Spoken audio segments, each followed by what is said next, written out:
Device because we're gonna. They're going to speak in Irish, French. Bienvenue ici. Bonjour. On est très content d'avoir l'opportunité de faire cette présentation et de la faire en français grâce au service de traduction. Ça permet de respecter le principe de diversité culturelle qui est cher à l'UICN. Formidable. Doucement, slowly. Donc nous allons présenter avec Jean-Jacques les résultats de travaux qui ont été conduits entre les années 2009 et 2011. Alors je travaille pour le secrétariat de l'UICN, je coordonne le programme marin et côtier pour la région PACO, c'est-à-dire l'Afrique centrale et occidentale. Et Jean-Jacques Houssard est un membre de la commission de gestion de l'écosystème. Il est spécialiste en réduction des risques et il est également évaluateur de formation. Il est géographe, anthropologue et écologue. Voilà, il pourra compléter ces informations lorsqu'il va prendre la parole après moi. Alors, on est dans la région de l'Afrique de l'Ouest. Ce sont les 11 pays en bleu sur la carte. Certains de ces pays sont membres d'une organisation d'intégration économique régionale, l'Union économique et monétaire ouest-africaine. Certains de ces pays, pendant les années 90, ont commencé à faire le constat d'une forte érosion côtière et d'une accélération des phénomènes d'érosion côtière le long de leur littoral, avec une dégradation d'infrastructures et d'installations humaines qui commençaient à avoir des coûts importants. Ils ont demandé à l'UEMOA, Union économique et monétaire ouest-africaine, de développer un programme de lutte contre l'érosion sur leur territoire. Alors l'UEMOA a demandé à l'UICN de les aider dans une phase de ce programme régional de lutte contre l'érosion côtière pour élaborer un diagnostic de la situation, établir une carte du trait de côte et de son évolution, et puis de proposer un schéma directeur d'aménagement du littoral. Alors, l'UICN, en discutant avec l'UEMOA, a décidé de travailler sur 11 pays. Certains de ces pays ne sont pas membres, mais ça permettait d'avoir une véritable perspective régionale. On a été obligé de travailler à différentes échelles, puisque l'érosion côtière s'exprime localement dans des zones assez restreintes et évidemment est documentée dans les endroits où il y a des enjeux particuliers. On n'a pas un historique très précis de l'évolution de l'érosion côtière sur l'ensemble du trait de côte de ces 11 pays qui représentent 10 000 km. Mais c'est documenté relativement bien sur certains endroits. Donc on a été obligé d'associer l'échelle locale, l'échelle nationale, puisque chaque pays est doté de réglementations, de législations différentes, qui donnent le cadre dans lequel on peut aborder et traiter le problème de l'érosion côtière et le problème de la planification côtière et de l'aménagement territorial.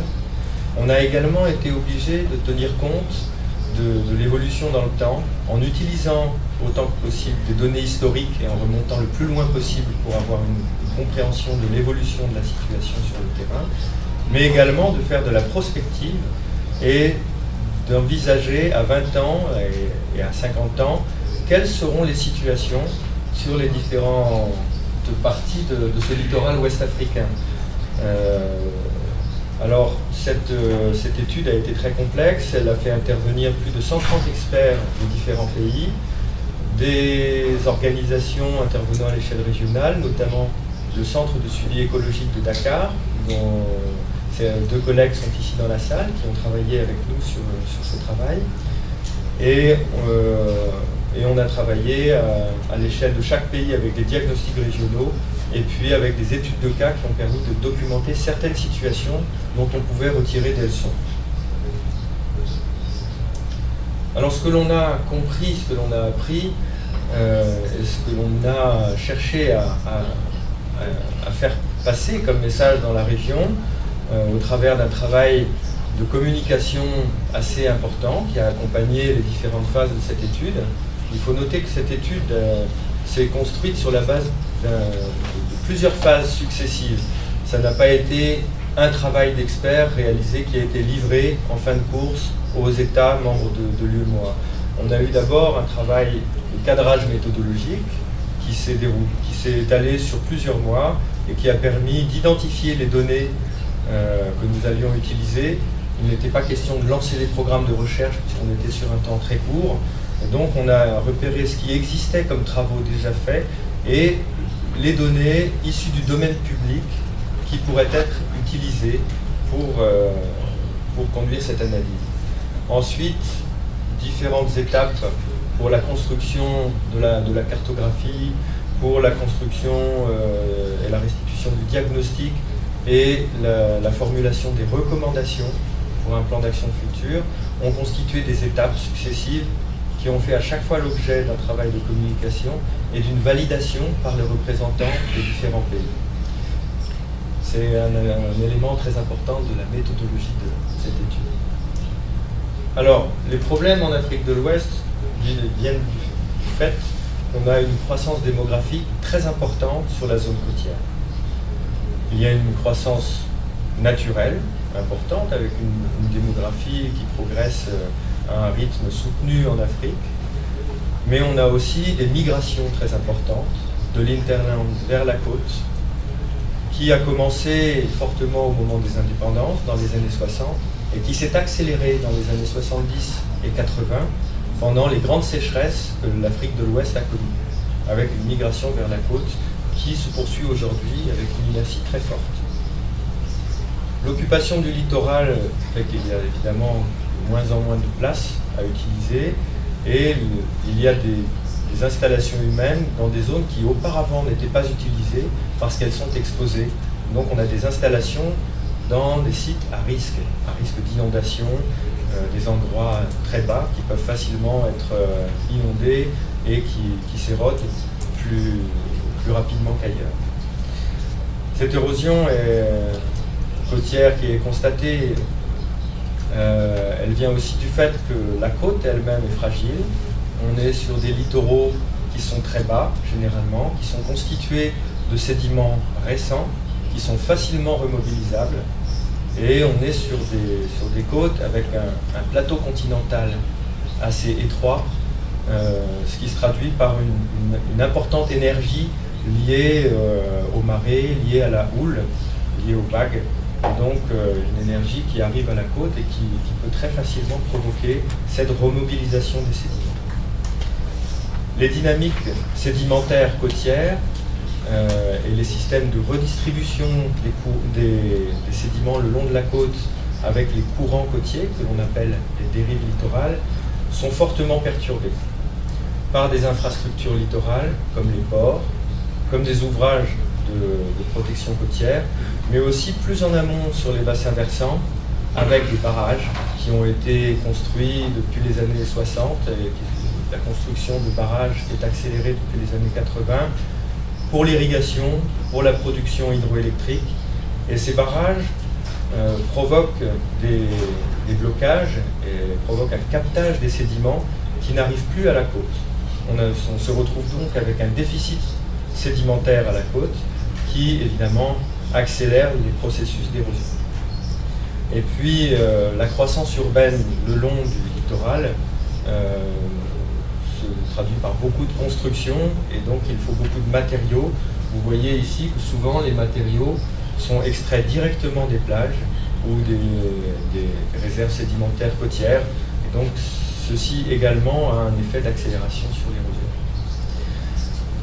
Cette croissance urbaine le long de la côte et la consommation d'espace de certains secteurs comme le tourisme ou d'autres secteurs économiques qui se développent surtout sur le littoral provoque une destruction de certains sites naturels, de certaines infrastructures naturelles côtières, et notamment les dunes de sable côtières, les marais, de manière générale, les zones humides côtières sont assez mal considérées par les aménagistes et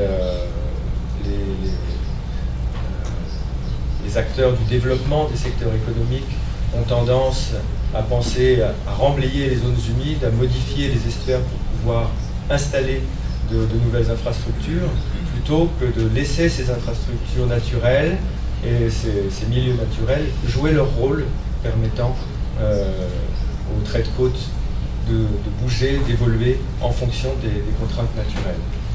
Et donc on se retrouve avec des services environnementaux qui se dégradent, voire qui disparaissent dans certains cas. Les phénomènes de recul du trait de côte et d'érosion sont évidemment accélérés avec l'élévation du niveau de la mer et avec des événements météorologiques de plus en plus violents et de plus en plus fréquents. Voilà un petit peu les causes, les éléments qui constituent les risques côtiers. Je vais donner la parole à Jean-Jacques, qui avait réalisé toute cette analyse et qui a été à l'origine de la production des cartes et du schéma directeur d'aménagement. Je reprendrai la parole après pour quelques études de cas.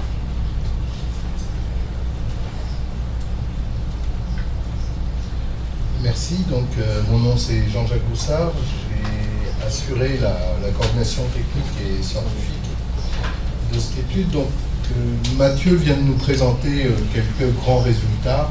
C'est tout de même un travail qui a duré un peu plus de 2 ans, qui a impliqué beaucoup de monde et bien sûr, ces résultats peuvent être beaucoup plus détaillés.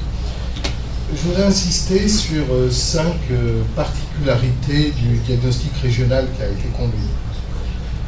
D'abord, c'était son caractère multi-échelle, puisqu'on est parti d'une vision régionale, globale du système côtier des 11 pays, pour aboutir à l'analyse historique de situations locales qui étaient bien documentées et qui permettaient de comprendre les mécanismes et les dynamiques au niveau local qui étaient en jeu.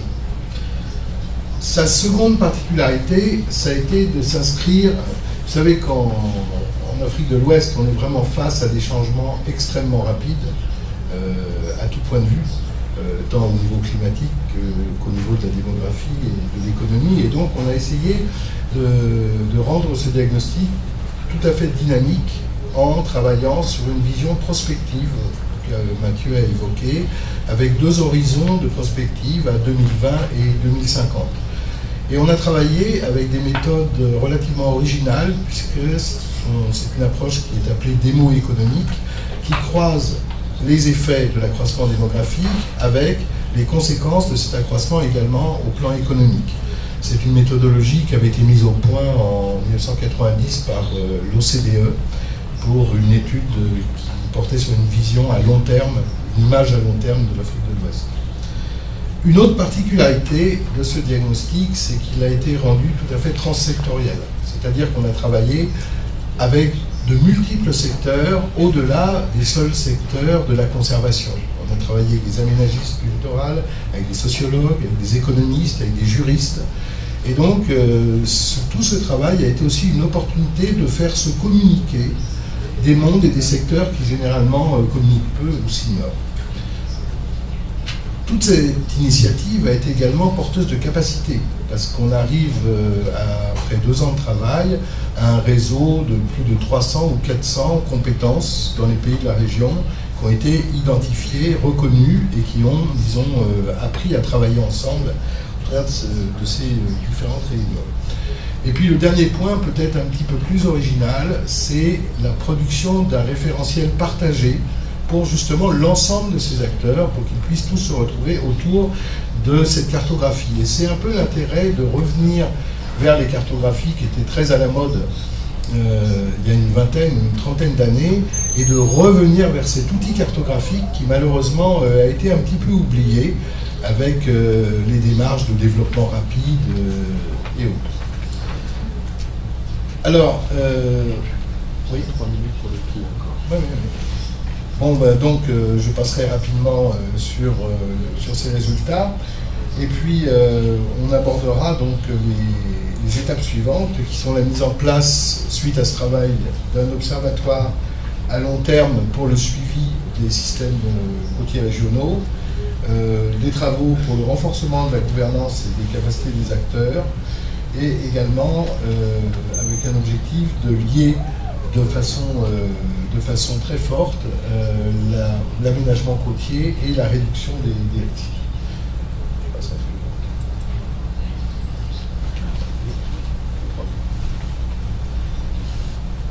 Ok, il me reste peu de temps, donc je vais quand même vous présenter rapidement trois sites, trois études de cas sur des sites particuliers dans la région, dans lesquels on voit bien que l'entretien, la conservation ou la restauration des infrastructures naturelles, d'éléments des écosystèmes naturels, permettent de réduire les risques de catastrophes naturelles. L'un est en Mauritanie, l'autre en Gambie et l'autre en Côte d'Ivoire. Il s'agit dans les trois cas des capitales des pays.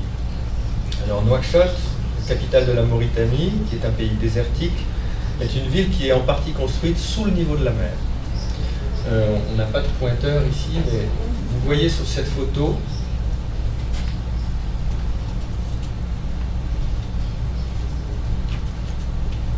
un cordon dunaire sableux qui protège la zone en arrière des risques d'inondation venant de la mer.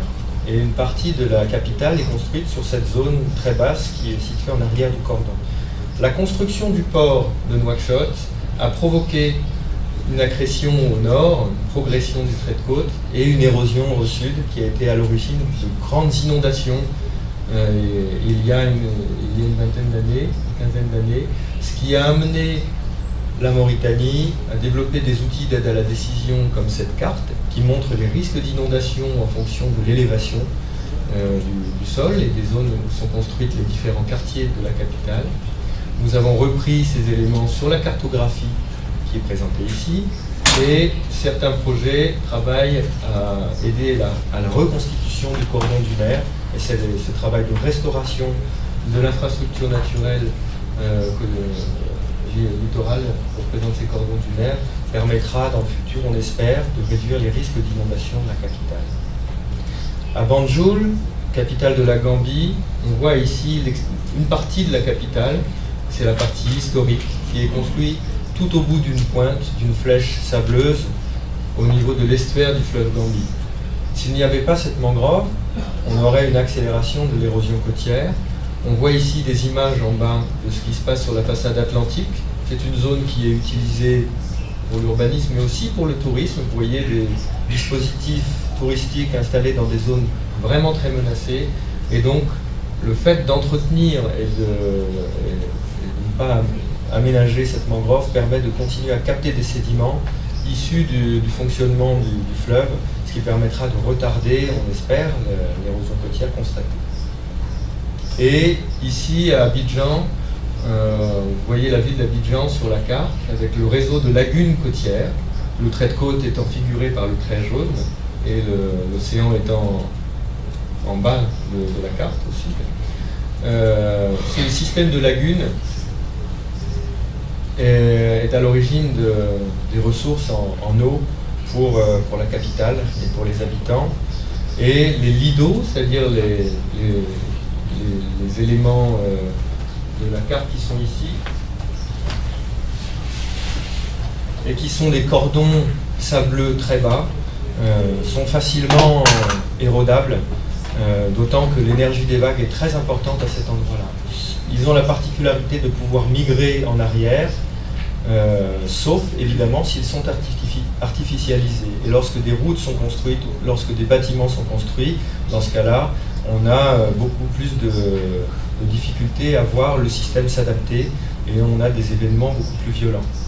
Et donc l'entretien du système lagunaire, en évitant d'artificialiser les lits d'eau et en laissant des systèmes en agroforesterie comme les cocoteraies qui existent là-bas depuis plusieurs décennies, voire siècles, est une solution. Éviter l'urbanisation dans des zones fragiles et dans des zones à risque est évidemment un impératif pour le développement d'Abidjan, y compris pour entretenir la disponibilité en eau douce. Alors voilà, c'était 3 études de cas rapides qui montrent comment l'entretien des écosystèmes littoraux permet de maintenir des potentiels de développement et de réduire des risques de catastrophes naturelles.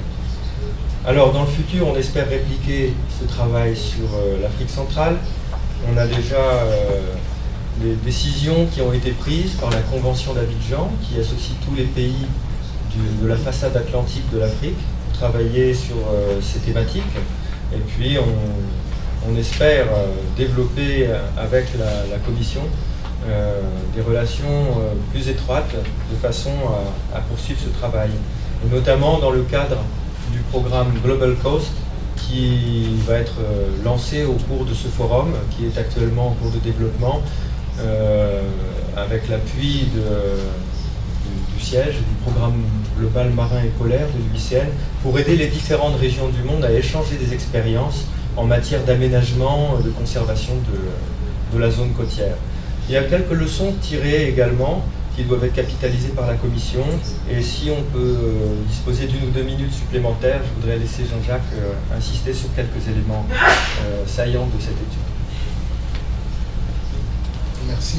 Donc, très simplement, il nous semble que cette approche de prospective territoriale représente vraiment une clé si on veut réellement faire en sorte que la conservation